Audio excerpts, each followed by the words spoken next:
कर दो इसके बारे में, ठीक है ना। देखो सुभाष चंद्र बोस का जन्म कब हुआ था? 1898। स्थान कहाँ पे? आईसीएस कब बने थे? 1920। अच्छा, आईसीएस से इस्तीफा दिए 1900, ठीक है। चलो अब देखो इनके गुरु का नाम पूरा नाम क्लियर याद है? पहली बार कांग्रेस के अध्यक्ष बने, पहली बार कांग्रेस अध्यक्ष कहाँ बने थे? कहाँ पे? हरिपुरा कहाँ है? दूसरी बार त्रिपुरी कहाँ? देखो, अरे देखो, ये बने थे 1938 में और यहाँ बने थे 1940। देख, यहाँ पर हम तुमको बताया था ना कि त्रिपुरी अधिवेशन, त्रिपुरी संकट इसलिए बन गया था, यहाँ पे दो लोगों के बीच में कांग्रेस अध्यक्ष चुना हुआ। पहला व्यक्ति थे सुभाष चंद्र बोस और दूसरा व्यक्ति थे पटाभी सीताराम, ठीक है ना। पहला सुभाष चंद्र बोस, दूसरा पटाभी सीताराम।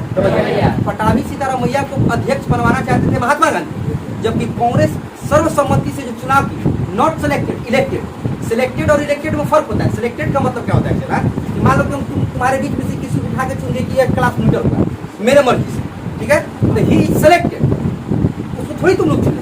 इलेक्टेड का मतलब कि दो बंदे खड़े हुए, ठीक है, और दोनों के बीच में चुनाव हुआ, कोई एक जीतेगा कोई एक हारेगा, ठीक है, वह इलेक्टेड होता है, ठीक है। तो निर्वाचित रूप से कौन बने थे? सुभाष चंद्र बोस। लेकिन गांधी जी चाहते थे कि कौन बने? पटाभी सीतारामैया। इसके पीछे एक ही रीजन था कि हरिपुरा अधिवेशन में सुभाष चंद्र बोस बोल दिए थे अंग्रेजों को कि 6 महीना के अंदर देश खाली कर दो वरना अंजाम बहुत बुरा होगा। समझना, गांधी जी को हिंसा पसंद नहीं था, गांधी जी अहिंसक आदमी थे और गांधी जी के पास सुभाष चंद्र बोस मानने वाले थे नहीं। ऐसा नहीं कि देखो क्या कहना कि सुभाष चंद्र बोस थोड़ा रेडिकल नहीं चल रहे। रेडिकल मतलब गरम दरवाजे और गांधी जी क्या थे? नरम दरवाजे। समझना, ऐसा नहीं था कि दोनों में मतभेद था, दोनों का एक ही लक्ष्य था, क्या? भारत को आजाद करवाना। ऐसा नहीं कि नेहरू में सरदार पटेल में मतभेद था, गांधी में सुभाष चंद्र बोस, किसी में कोई मतभेद नहीं था। सबका एक ही लक्ष्य था कि भारत को आजाद करना। तरीके अलग अलग। समझना, कोई कोर्ट पे विश्वास करता था, कोई सत्याग्रह पे विश्वास करता था, कोई आंदोलन पे विश्वास करता था, कोई बम बारूद और गोला पे विश्वास करता था। समझना, पर सबका एक ही लक्ष्य था कि किसी न किसी तरीके से भारत को आजाद करा देना, ठीक है। इसीलिए त्रिपुरी अधिवेशन क्या बन गया था? त्रिपुरी संकट, क्योंकि गांधी जी चाहते थे कि पटाभी सीतारामैया बन जाए, जबकि कांग्रेस के तमाम जो सदस्यगण थे वह किनको चुन लिए थे? सुभाष चंद्र बोस को। पटाभी सीतारामैया के हाथ पर गांधी जी यहाँ तक बोल दिए थे कि अब पटाभी सीतारामैया के हाथ नहीं है बल्कि मेरी व्यक्तिगत हार है। कौन बोल दिया था? गांधी जी बोल दिए थे। इससे असंतुष्ट होकर, इससे नाराज होकर सुभाष चंद्र बोस 1939 में, कब? 1939 में किससे इस्तीफा दे दिए? कांग्रेस से क्या दे दिए? इस्तीफा, ठीक है।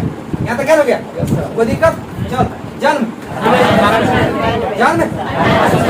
यहाँ पे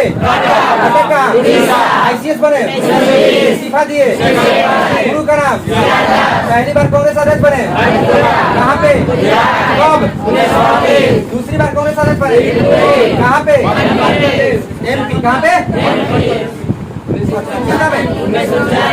अब देखो इस्तीफा कब दिए कांग्रेस अध्यक्ष के? कब दिए? यहाँ तक क्लियर? यहाँ तक क्या हो गया? इधर हो गया। अब देख कुछ पॉइंट इसमें कल नहीं बता पाए, ठीक ना। जैसे सुभाष चंद्र बोस ने 5 ब्रिगेड की स्थापना की, 5 ब्रिगेड के बारे में नहीं बताया। अस्थायी सरकार की गठन की थी और अस्थायी सरकार में कौन कौन से व्यक्ति मंत्री बने नहीं बताया, ठीक ना। अब देखो इस्तीफा देकर कब फॉरवर्ड ब्लॉक की स्थापना कब? फॉरवर्ड 3 मई 1939 फॉरवर्ड की स्थापना, ठीक है। 3 मई 1939 को फॉरवर्ड की क्या कर देते? स्थापना। देखो स्थापना की बात, कांग्रेस की नाता रिश्ता तोड़ दिया, कांग्रेस इस्तीफा दे दी। अब इनकी अपनी पार्टी होगी, पार्टी के नाम फॉरवर्ड इसकी स्थापना करती है 3 मई 1940 और 1940 में याद रखना विश्व में क्या चल रहा था? विश्व युद्ध। क्या चल रहा था? एक तरफ मित्र राष्ट्र, दूसरे तरफ समझिए। और मित्र का शत्रु का शत्रु क्या होता है? शत्रु का शत्रु क्या होता है? मित्र हो जाता है। यही चीज सुभाष चंद्र बोस अपना रही है। द्वितीय विश्व युद्ध जैसे ही शुरू हुआ तो सुभाष चंद्र बोस की फॉरवर्ड ब्लॉक जो थी ना वह भारत में स्वतंत्रता संग्राम के लिए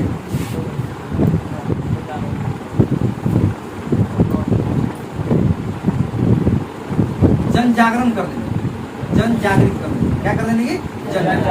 जन जागृत मतलब होता है ना चला कि लोगों को बताने लगे देखिए हम गुलाम हैं और गुलामी के जंजीर में जकड़ करके हमें क्या मिला है, क्या नुकसान है, क्या फायदा है। ठीक है, जब देखेंगे अंग्रेजों ने देखा कि 1939 में फॉरवर्ड ब्लॉक के माध्यम से सुभाष चंद्र बोस स्वतंत्रता संग्राम के लिए जन जागृत करने लगे, तो इनको अरेस्ट करके जेल में डाल दिया। कहाँ डाल दिया? सुभाष चंद्र बोस कम थोड़ी थे, जेल में बैठ गए, अनशन पे बैठ गए, अनशन पे बैठ गए, ठीक ना। अनशन पे बैठ गए तो अंग्रेजों को लगा कि कहीं मर जाएंगे तो और दिक्कत हो जाएगा। आज समझो, अनशन का मतलब होता है पानी, खाना पीना सब छोड़ देना। अनशन का मतलब होता है सब चीज छोड़ देना, भूखे प्यासे बैठना, ठीक है ना। थोड़ा बहुत लोग लिक्विड लेते हैं, बाकी एकदम पूरी तरह से भूखे प्यासे रहते हैं, ठीक है ना। अनशन पे बैठ गए तो उसके बाद अंग्रेजों ने इनको इनके घर में जहाँ इनका निवास था कोलकाता में, वहीं पे क्या कर दिया उनको नजरबंद कर दिया, समझे ना।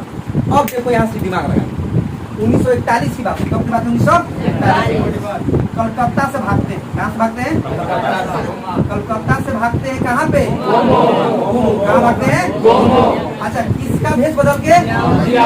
मोहम्मद जियाऊ। अब भगाने में मदद कौन करते हैं? शिशिर बाबू।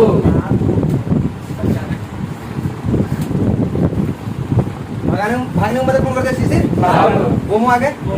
अब देखो गोमो के बाद भागते हैं पेशावर। कहाँ भागते हैं? पेशावर। पेशावर भागने के लिए कौन सा ट्रेन पकड़ते हैं? फ्रंटियर। पेशावर भागने के लिए फ्रंटियर। अब देखो पेशावर से कहाँ भागते हैं? चला पेशावर से भागते हैं।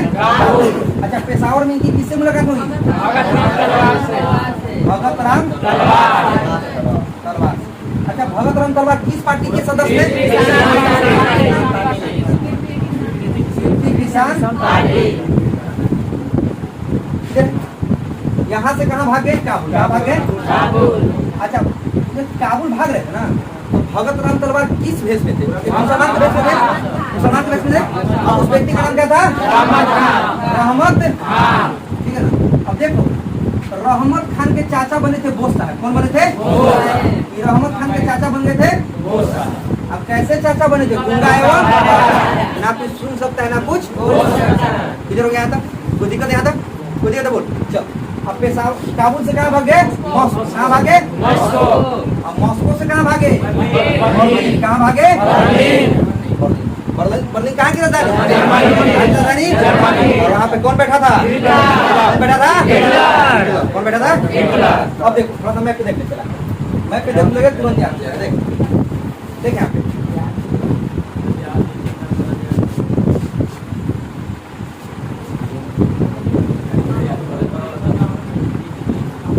देखो, कलकत्ता से भागे गोमो। कहाँ भागे? गोमो। यहाँ पे गोमो। गोमो से भागे पेशावर। कहाँ? पेशावर। पेशावर से काबुल। काबुल से मॉस्को से। देखो कलकत्ता से भागे गोमो, एक नाम बदलकर उस व्यक्ति का नाम था मोहम्मद जियाऊ, मतलब पठान का भेष बदलकर सुभाष चंद्र बोस ने क्या बन गए? मोहम्मद जियाऊ। और भागने में मदद किए थे शिशिर बाबू। कहाँ से? कोलकाता से गोमो। गोमो से पेशावर भागे थे फ्रंटियर मेल नामक ट्रेन पकड़ करके, ठीक है ना। पेशावर में इनकी मुलाकात हुई भगत राम तलवार से। भगत राम तलवार कृषि किसान पार्टी के सदस्य अध्यक्ष जो भी बोलो। वहाँ भागे काबुल। काबुल जब भाग रहे थे तो भगत राम तलवार भेष बदल के बन गए थे रहमत खान, और यह बन गए थे उनके चाचा, गूंगे एवं बहरे चाचा। वहाँ के काबुल के बाद भागे मॉस्को। काबुल के बाद भागे मॉस्को, ठीक है। अब देखो मॉस्को में भागे जर्मनी। कहाँ भागे? जर्मनी। जर्मनी में कहाँ? बर्लिन। कहाँ भागे? बर्लिन। वहाँ इनकी मुलाकात किससे होती है? किससे होती है?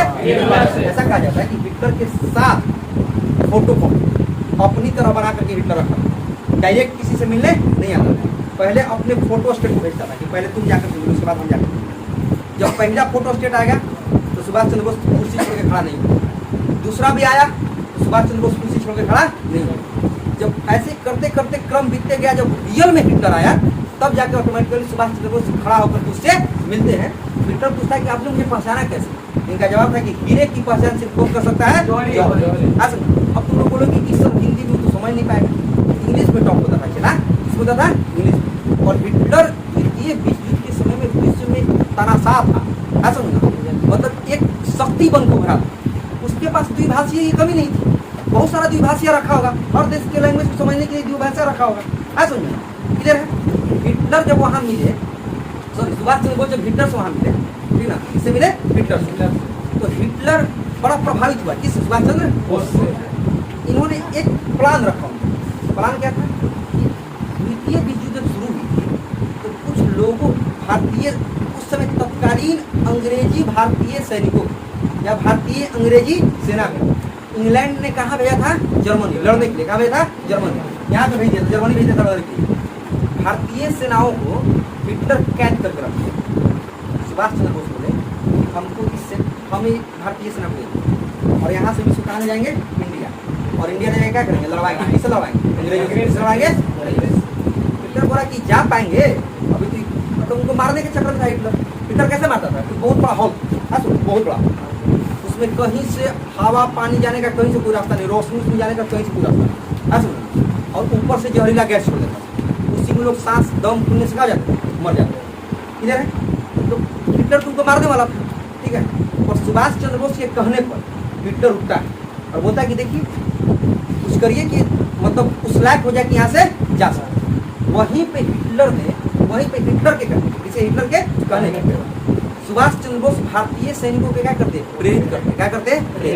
वहां पे मोटिवेट करते। क्या करते? और ऐसा मोटिवेट करते कि वह सेना जो भूखे प्यासे दम तोड़ने वाली थी, अंग्रेजों से लोहा लेने के लिए तैयार था। सुनना, इनके बात से प्रभावित होकर, सुभाष चंद्र बोस के बातों से प्रभावित होकर बर्लिन में, कहाँ पे? बर्लिन में हिटलर ने सुभाष चंद्र बोस को नेताजी की उपाधि दी। किसकी उपाधि दी? किसकी उपाधि दी? नेताजी की उपाधि किसने दिया? किसने दिया? किसको? किसको दिया? किधर हो गया? वहीं पे हिटलर की मदद से, किसी मदद से? हिटलर की मदद से इन्होंने एक और संस्थान की स्थापना की जिसका नाम था फ्री इंडिया सेंटर। क्या नाम था? Free India. क्या नाम था चला? Free India. फ्री इंडिया कहाँ पे स्थापना की सुभाष चंद्र बोस? किसकी सहायता से? अब क्वेश्चन पूछेगा कि फ्री इंडिया सेंटर के संस्थापक कौन थे? तो कौन थे? कौन थे? कहाँ पे? कहाँ पे? किसकी मदद से? किसकी मदद से? स्थान में हो जाएगा बेटा जर्मनी। कहाँ हो जाएगा? और किसकी मदद से? हिटलर की। इधर हो गया। अब यहाँ से अपनी सेना लेकर देखो,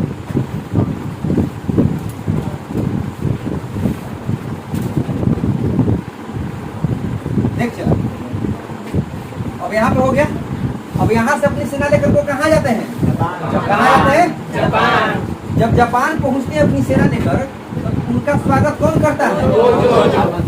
जापान के तत्कालीन प्रधानमंत्री जिनका नाम था तोजो। क्या नाम था? तोजो। उनका स्वागत करते हैं, ठीक है। जापानी प्रधानमंत्री इनके इरादों से खुश होकर, इनके लक्ष्य को देखते हुए भारत के दो हिस्से पे कब्जा कर सके। किसका? जापान का। किसपे? अंडमान और अंडमान और निकोबार को किसको सौंप दिया? सुभाष चंद्र बोस को। अंडमान और किसको सौंप दिया? सुभाष चंद्र बोस को। और कब सौंपा? 1943 में। कब सौंपा? 1943। अंडमान का देखो, अंडमान का नाम क्या रख दिए? क्या नाम रख दिए? शहीद द्वीप। और निकोबार का नाम रख दिए? पूछता है बाबू, अंडमान का नाम निम्नलिखित में से अंडमान निकोबार का दूसरा नाम क्या है? शहीद द्वीप। पूछता है कि निम्नलिखित में से निकोबार द्वीप समूह का दूसरा नाम क्या है? ठीक है। ये नाम रखने वाले व्यक्ति कौन थे? कौन थे? और अंडमान निकोबार को एक उपहार के तौर पे देने वाला कौन सा देश था? प्रधानमंत्री थे तोजो। और देश कौन था? जापान। अब किनको दिया था? सुभाष चंद्र बोस को। कहाँ पहुंचे बोस साहब? जापान। जापान में इनकी सेना की और ट्रेनिंग होती है। कौन सेना? वही सेना जिसको हिटलर ने वहां पे बंदी बनाया था, कैद बना करके, ठीक है ना। जापान में इनकी सेना की और क्या होती है? ट्रेनिंग। क्योंकि सेना फुल ट्रेंड हो जाती है, गोला मिलता है, हथियार मिलता है, बम बारूद, जितना मतलब मॉडर्न वेपन्स जितने होते हैं, आधुनिक हथियार, तब क्या आधुनिक हथियार, अब के नहीं, तब क्या आधुनिक हथियार, सारे चीजें इनको दिए जाते हैं। किससे लड़ने के लिए? अंग्रेजों से। ठीक है। अब जापान पहुंचा कर किंगुरो। अब देखो जापान के बाद इधर क्या होता है।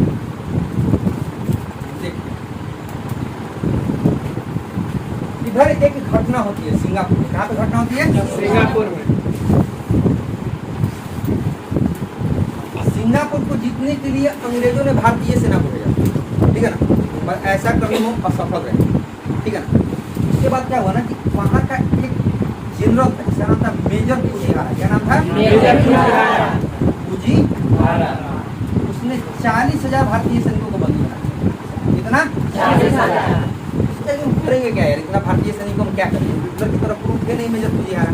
इंसान जानते थे कि इंसान का दर्द क्या होता है, ठीक ना। मारने से कोई फायदा नहीं है, कुछ ना कुछ बीच का रास्ता निकाल देते।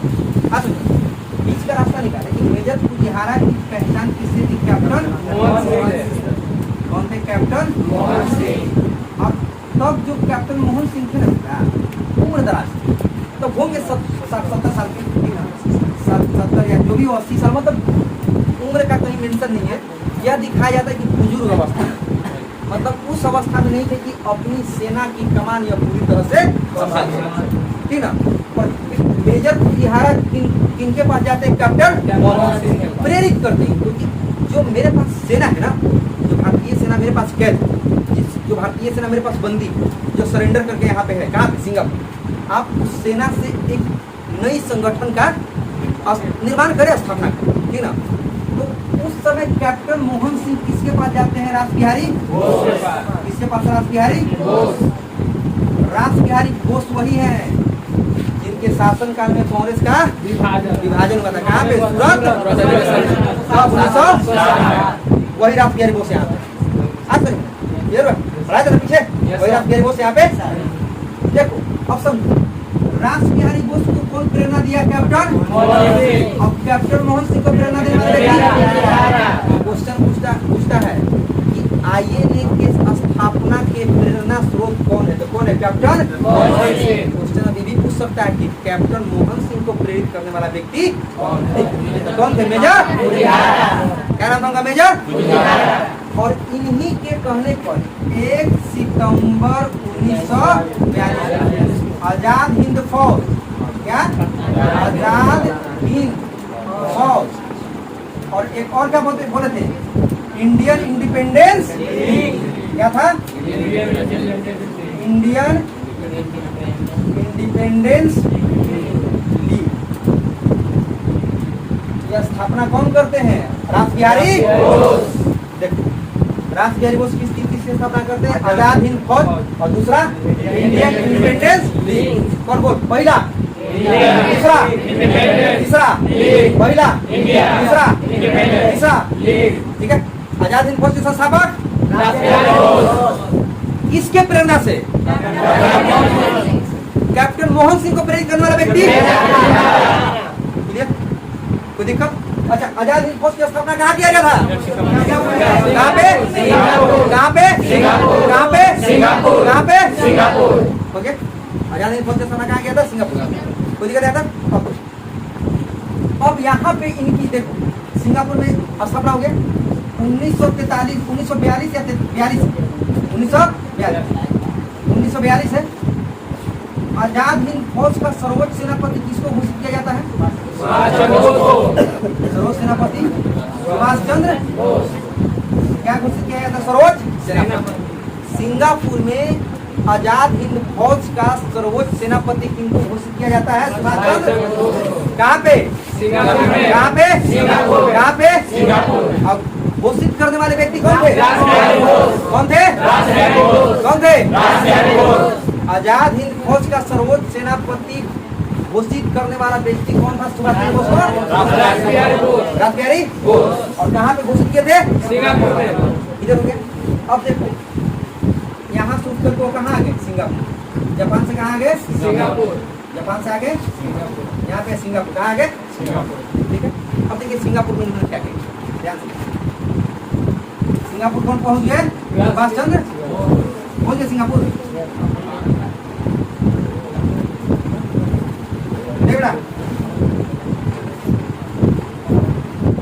देखो यहाँ कहाँ पे पहुंच गए? सिंगापुर। सुभाष चंद्र, ठीक है। कोई दिक्कत? देखो सिंगापुर पहुंचे सुभाष चंद्र बोस। अब देखिए सिंगापुर में इन्होंने क्या किया, ध्यान से। सबसे पहले सिंगापुर पहुंच करके इन्होंने क्या किया? अस्थायी सरकार की गठन की। किसी गठन की? अस्थायी सरकार। अब देखो अस्थायी सरकार का मतलब एक ऐसी सरकार जो भारतीयों द्वारा बनाई गई हो और भारतीयों द्वारा चलाई जा रही हो, उस सरकार का गठन किन्होंने किया? सुभाष चंद्र। अब क्वेश्चन पूछेगा आपको कि अस्थायी सिंगापुर में अस्थायी सरकार की गठन कौन किया था? तो कौन किया था? कौन किए थे? ठीक है, अस्थायी सरकार का गठन। अब देखो इस अस्थायी सरकार, देखो ये अस्थायी सरकार का मुख्यालय कहाँ था? मुख्यालय था वर्मा। कहाँ था? ठीक है, तब का नाम था रंगून। क्या नाम था? रंगून। अब किस देश में है? म्यांमार। किस कहाँ है? म्यांमार। किधर है? अला नहीं, मुख्यालय कहाँ था? वर्मा। पुराना नाम क्या है? रंगून। किस देश में? म्यांमार। किधर होंगे? अब सरकार क्या चीज? क्या चीज? नहीं, तत्काल नहीं, राजधानी बदल गया। देखो देखो यहाँ पे कहाँ मुख्यालय बना था? बर्मा में। कहाँ पे? पुराना रंगून, म्यांमार में। अब देखो अस्थायी सरकार बनी थी। क्या बनी थी? ठीक है ना। तो सरकार बनी थी तो कोई ना कोई देश सपोर्ट करने वाला होना चाहिए ना। जैसे अपने मर्जी से सरकार बना ली, अपनी मर्जी से सरकार चलाएंगे, तो सोचो इस सरकार को सपोर्ट करने वाले कौन कौन से देश हो सकते हैं? तो सपोर्ट करने वाले देश, सपोर्ट करने वाले कौन कौन देश था? जापान और जर्मनी। जापान और ठीक है। अब सरकार बनी थी। क्या बनी थी? सरकार। तो सरकार बनी थी तो बेटा कोई पीएम या प्रेसिडेंट बनेगा ना। तो अगर पीएम पूछे या प्रेसिडेंट पूछे, क्या पूछे? पीएम या प्रेसिडेंट। तो पीएम पूछे या प्रेसिडेंट पूछे, दोनों कौन से? एससी। कौन से? एससी। अब सरकार बनी थी तो सरकार के पास सेना चाहिए ना। क्या चाहिए? सेना। सेना अध्यक्ष कौन थे? सेना अध्यक्ष एससी चटर्जी। कौन थे? एससी। देखो देखो जब मुख्यालय कहाँ था? पुराना नाम? किस देश में? म्यांमार। अच्छा, इस अस्थायी सरकार को मान्यता प्रदान करने वाले देश या अस्थायी सरकार को सपोर्ट करने वाले देश कौन थे? जापान और पहला, दूसरा, पहला, दूसरा, पहला, दूसरा। अच्छा, इस अस्थायी सरकार के प्रधानमंत्री या राष्ट्रपति कौन थे? कौन थे? कौन थे? अच्छा, सेना अध्यक्ष, ये स्थायी सरकार का सेना अध्यक्ष कौन था? कौन? कौन थे? अब देखो सर, मुख्यालय बन गया, सब मान्यता प्रदान करने वाले देश आ गए, पीएम बन गए, सेना अध्यक्ष बन गए। अब सरकार चलाने के लिए पैसा चाहिए ना। पैसा चाहिए कि नहीं चाहिए? तो देखो वित्त मंत्री, इसके वित्त मंत्री कौन बन गए? एम अय्यर। कौन थे? एम अय्यर। कौन थे? एम कौन थे? कौन थे? कौन थे? कौन थे? एम अय्यर का नाम याद रखना। श्रेयस अय्यर का नाम याद है ना? याद है ना? क्रिकेट खिलाड़ी श्रेयस अय्यर, उन्हीं से वो है एस अय्यर, ये थे एम अय्यर। क्या थे? एम अय्यर। हाँ समझे? क्या थे? एम अय्यर। अब देखो, अरे देखो, चला देखो यहाँ पे हो गया। अब देखो बाबू, सरकार बन गई, मुख्यालय बन गया, सपोर्ट करने वाले देश आ गए, मान्यता प्रदान करने वाले देश आ गए, पीएम और प्रेसिडेंट भी बन गए, सेना अध्यक्ष भी बन गए, वित्त मंत्री भी बन गए ना। अभी सरकार का प्रचार प्रसार होगा ना, हमने सरकार बनाया होगा ना। मोदी साहब कितना प्रचार प्रसार करते हैं, देखते हो, जहाँ जाते हैं फोटो खींचते ना, जहाँ जाते हैं मीडिया को लेके जाते हैं, कितना प्रचार प्रसार होता है कि नहीं? हम भी अपना सरकार का प्रचार प्रसार करता है, ये भी अपने लगे हुए प्रचार प्रसार करते, ये भी प्रचार प्रसार करते थे। प्रचार मंत्री कौन थे उस समय? प्रचार मंत्री उस समय थी लक्ष्मी सहगल। कौन थी? लक्ष्मी सहगल। कौन थी? कौन थे? कौन? कौन? फिर से बोल, फिर से। क्या नाम था? क्या नाम था? प्रचार मंत्री, प्रचार मंत्री, प्रचार मंत्री, प्रचार मंत्री। तुम लोग नहीं बोलोगे ना, तुम लोग से पूछेंगे, तुम लोग से पूछेंगे जब नहीं बताओगे ना, दे देंगे खाने के लिए। क्या बोलो? याद तो करके आती नहीं हो, तुम लोग इतना तो बोल दो, यही याद कर दो। बोल रहा खाली भपूरा, तुम लोग क्या बोलोगे? तुम लोग बोलेंगे तब ना। देखो प्रचार मंत्री कौन थे? प्रचार मंत्री कौन थी? कौन थी? कौन थी? कौन थी? याद रहेगा ना। देखो देख अस्थायी सरकार बना, मुख्यालय, मान्यता प्रदान करने वाले देश, पीएम या प्रेसिडेंट, सेना अध्यक्ष, वित्त मंत्री, प्रचार मंत्री, ठीक है ना। अब इन सबको खाना कौन खिलाएगी? महिला। कौन खिलाएगी? एक महिला संगठन भी था, आजाद हिंद फौज का एक महिला दस्ता भी था। क्या था? महिला दस्ता। आज अभी आगे पढ़ाएंगे। आजाद हिंद फौज की महिला दस्ता, एक महिला संगठन थी। तो महिला संगठन के जो प्रभारी थे, महिला संगठन, कौन? महिला संगठन। महिला संगठन का प्रभारी थे स्वामीनाथन। कौन थे? स्वामी। कौन थे? स्वामी। महिला संगठन के प्रभारी कौन? स्वामीनाथन। कौन? स्वामीनाथन। फिर से कौन? स्वामीनाथन। कौन? याद हो गया? याद हो गया? पक्का पक्का सब याद हो गया? फिर से बोल। अस्थायी सरकार का मुख्यालय कहाँ? किस देश? सॉरी, पुराना नाम किस देश में? अच्छा, मान्यता प्रदान करने वाले देश? पहला दूसरा पहला दूसरा हो गया। प्रधानमंत्री पूछे या राष्ट्रपति? प्रधानमंत्री कौन थे? राष्ट्रपति? अच्छा, अब सरकार बन गई तो सरकार के पास सेना चाहिए ना? सेना चाहिए नहीं? सेनाध्यक्ष कौन थे? क्या नाम था? एस.सी. चटर्जी। क्या नाम था? क्या नाम था? अच्छा, अब पैसा चलाने के लिए चाहिए ना? सरकार चलाने के लिए पैसा चाहिए ना? पैसा तो वित्त मंत्री होना चाहिए। तो इस अस्थायी सरकार में वित्त मंत्री का प्रभार किसके पास? कौन थे? कौन थे? अच्छा, अब सरकार बनी तो पूरे विश्व को बताना है ना कि हम सरकार बनाया है। बताना है कि नहीं बताना है? बताना है ना। चला पूरे विश्व को बताना है कि हम सरकार बनाया है। प्रचार प्रसार होना चाहिए ना। मोदी साहब इधर कैसे प्रचार? अभी चीता का फोटो दिख रहा है। अभी जाकर के मध्य प्रदेश में चीता का फोटो दिख हम कहाँ से? कहीं अफ्रीका से चीता या केनिया से चीता लाए। हाँ सुनो ना, देखो चीता हमको दिख रहा है, बेरोजगारी देश में ना दिख रहा है। लेकिन ना बेरोजगारी देख। प्रचार मंत्री कौन? कौन? कौन? अब इन सबको खाना खिलाने के लिए एक महिला का दस्ता चाहिए। याद करने का तरीका, खाना खिलाने के लिए, दौड़ने के लिए कोई बताएंगे। महिला दस्ता बना था, इसका नाम था लक्ष्मी ब्रिगेड। क्या नाम था? लक्ष्मी। अभी तुरंत बता रहे हैं, पहले इसको खत्म करके बताते हैं, ठीक है। एक समझने के लिए बता, ऐसा नहीं था कि खाना बनाने के लिए। महिलाओं का एक संगठन था, ठीक है ना। महिलाओं के संगठन का प्रभार किनके पास था? स्वामीनाथन। कौन थे? कौन थे? कौन थे? कौन थे? याद हो गया? याद हो गया? चला आए देख लेते, याद हुआ कि नहीं?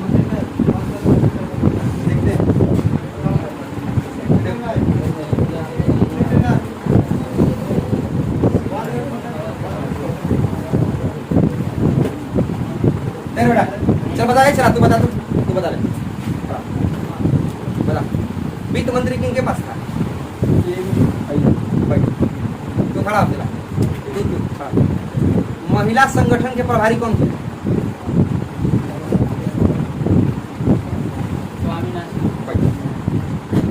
अरे तुम खड़ा, हाँ खड़ा। तुम नहीं चला, तू खड़ा। तुम बताओ, सेनाध्यक्ष कौन थे अस्थायी सरकार में? कौन थे? क्या नाम था? एस.सी. अच्छा, तू बता, मान्यता प्रदान करने वाले देश कौन होंगे? पहला देश, दूसरा देख के बता रहा है? अरे चला, हमरे से चोरी करेगा? हमरे से चोरी कर रहा है? देखो देखे बाबू, देखो, अरे देखो रे,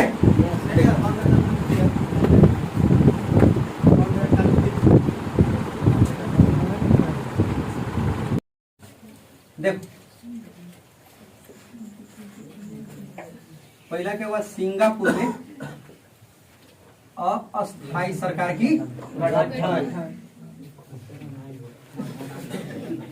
देखो पहला कार्य किया सिंगापुर में। देखो दूसरा काम क्या किए थे कि सिंगापुर में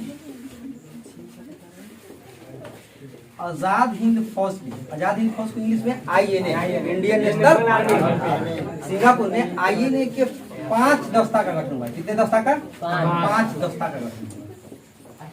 दस्ता का देखो, पहला दस्ता क्या था? पहले थे गांधी ब्रिगेड। क्या थे?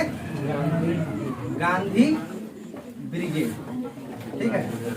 दूसरे थे नेहरू ब्रिगेड। क्या था? नेहरू ब्रिगेड, ठीक है। तीसरा सुभाष ब्रिगेड, ठीक। चौथा लक्ष्मी ब्रिगेड और 5वां आजाद, आजाद, ठीक है। देखो देखो, सिंगापुर में पहला काम कि अस्थायी सरकार का गठन हुआ। अस्थायी सरकार में कौन सा विभाग किसको दिया गया बता दिए, हो गया। सबसे पहले उसका मुख्यालय कहाँ बना, ठीक है।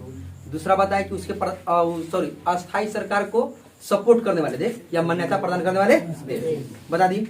तीसरा क्या बताया कि उस अस्थायी सरकार में प्रधानमंत्री या राष्ट्रपति कौन बने, उस अस्थायी सरकार में सेना का अध्यक्ष कौन बने, उस अस्थायी सरकार में वित्त मंत्री कौन बने, उस अस्थायी सरकार का प्रचार मंत्री कौन बने, और उस अस्थायी सरकार का महिला विकास मंत्री कौन बने, सब बता दिया गया आपको, ठीक है। अब देखिए दूसरा काम क्या होता है कि सिंगापुर में आजाद हिंद फौज को इंग्लिश में बुलाता है इंडियन नेशनल आर्मी। आईएनए के 5 दस्ता का गठन है, मतलब 5 टुकड़ियों में फोर्स बटी थी। कितने टुकड़ियों में? 5। पहला ब्रिगेड का नाम था गांधी ब्रिगेड, दूसरा का नेहरू ब्रिगेड, तीसरा का सुभाष ब्रिगेड, चौथा पांचवा आजाद ब्रिगेड। अब इनका प्रमुख देखो कौन कौन बने, ठीक है ना। इनके जो प्रमुख थे वो कौन कौन बने थे, तो गांधी, देखो गांधी ब्रिगेड के प्रमुख बने थे इनायत खान। कौन थे? इनायत खान। गांधी ब्रिगेड के प्रमुख कौन थे? इनायत खान। दूसरा थे नेहरू ब्रिगेड, ठीक है ना। तो नेहरू ब्रिगेड के जो प्रमुख थे वह थे जीएस ढिल्लो। कौन थे? जीएस ढिल्लो, ठीक है। कौन थे? जीएस ढिल्लो, ठीक है। तीसरा है सुभाष ब्रिगेड। सुभाष ब्रिगेड के शाहनवाज खान। कौन थे? शाहनवाज खान। चौथा महिलाओं का ब्रिगेड था झांसी की रानी लक्ष्मीबाई के नाम पे लक्ष्मी ब्रिगेड। इसके जो प्रमुख थे, यह जिनके अंडर में था, ठीक है, उनकी नाम था लक्ष्मी सहगल। क्या नाम था? लक्ष्मी सहगल, ठीक है। और पांचवा था आजाद। कौन था? आजाद ब्रिगेड। आजाद ब्रिगेड जिनके नेतृत्व में था वह थे गुलजारा सिंह। कौन थे? गुलजारा सिंह। सिंगापुर में दूसरा काम क्या किए थे सुभाष चंद्र बोस? पहला काम किए थे अस्थायी सरकार का गठन। किधर हो गया अक्षरा? देखो दूसरा काम कहते हैं सिंगापुर में आईएनए के 5 दस्ता का गठन। कितने दस्ताओं का? 5। पहला गांधी ब्रिगेड, दूसरा नेहरू ब्रिगेड, तीसरा सुभाष ब्रिगेड, चौथा लक्ष्मी ब्रिगेड, पांचवा आजाद ब्रिगेड। किधर है? देखो गांधी ब्रिगेड जिनके अंदर में था या गांधी ब्रिगेड के जो प्रमुख थे उनका नाम था इनायत खान। क्या नाम था? इनायत खान। नेहरू ब्रिगेड के जो प्रमुख थे उनका नाम था जीएस ढिल्लो। देखो जीएस ढिल्लो का अलग अलग जगह नाम मिलता है। कहीं पे मिलता है गुरदास सिंह ढिल्लो। क्या मिलता है? गुरदास सिंह ढिल्लो। देखो नहीं, आप सुन रहे हैं, कहीं कहीं पे आता है गुरदास सिंह ढिल्लो और कहीं कहीं किसी किसी बुक में लिखा है गुरुदयाल। क्या लिखा है? गुरुदयाल सिंह ढिल्लो, ठीक ना। इसमें कंफ्यूज मत होना, देख लेना कौन सा है, ठीक है ना। अगर गुरदास सिंह ढिल्लो मिला तो उन पे लगा देना ठीक, अगर गुरुदयाल सिंह ढिल्लो मिला तो उन पे लगा देना ठीक। देख लेना, थोड़ा सा दिमाग में रखना, दोनों साथ में कोई ना कोई एक ही आएगा, ठीक है ना। सुभाष ब्रिगेड के प्रमुख कौन थे? शाहनवाज खान। क्या नाम था? क्या नाम था? लक्ष्मी ब्रिगेड के प्रमुख कौन थी? कौन थी? नाम था लक्ष्मी सहगल। क्या नाम था? लक्ष्मी। और आजाद ब्रिगेड के प्रमुख कौन थे? गुलजारा सिंह। कौन थे? किधर? 2 काम कर दिए, ठीक है। पहला काम क्या कि सिंगापुर में आकर के अस्थायी सरकार की गठन। दूसरा काम क्या कि सिंगापुर में आईएनए के 5 दस्ता का, मतलब आईएनए के सेना को 5 टुकड़ियों में विभाजित कर दिया। कितने टुकड़ियों में? 5। किधर हो गया? कोई दिक्कत यहाँ तक? चलो अब देखो तीसरा काम क्या है। तीसरा काम देखो बेटा, तीसरा काम देखो।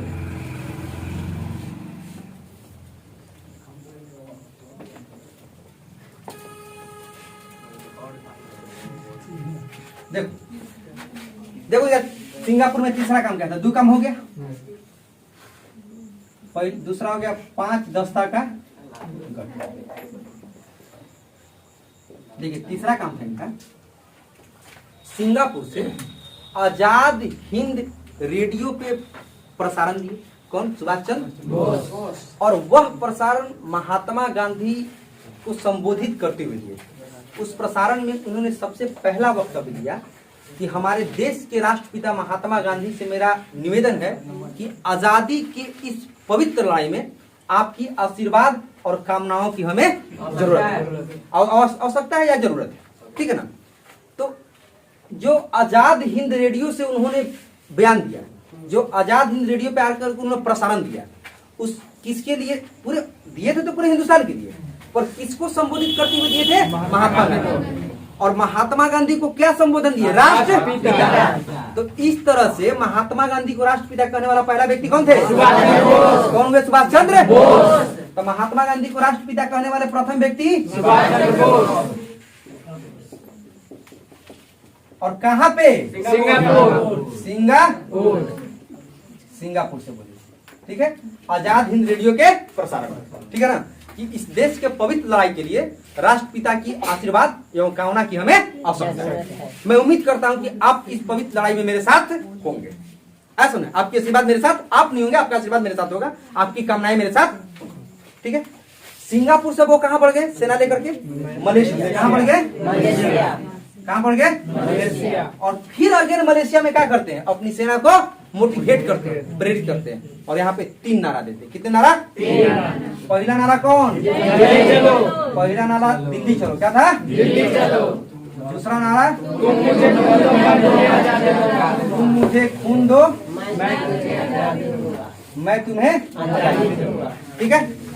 देखो, पहला नारा दिल्ली चलो, दूसरा नारा तुम मुझे खून दो मैं तुझे आजादी दूंगा, और तीसरा नारा था बाबू जय हिंद।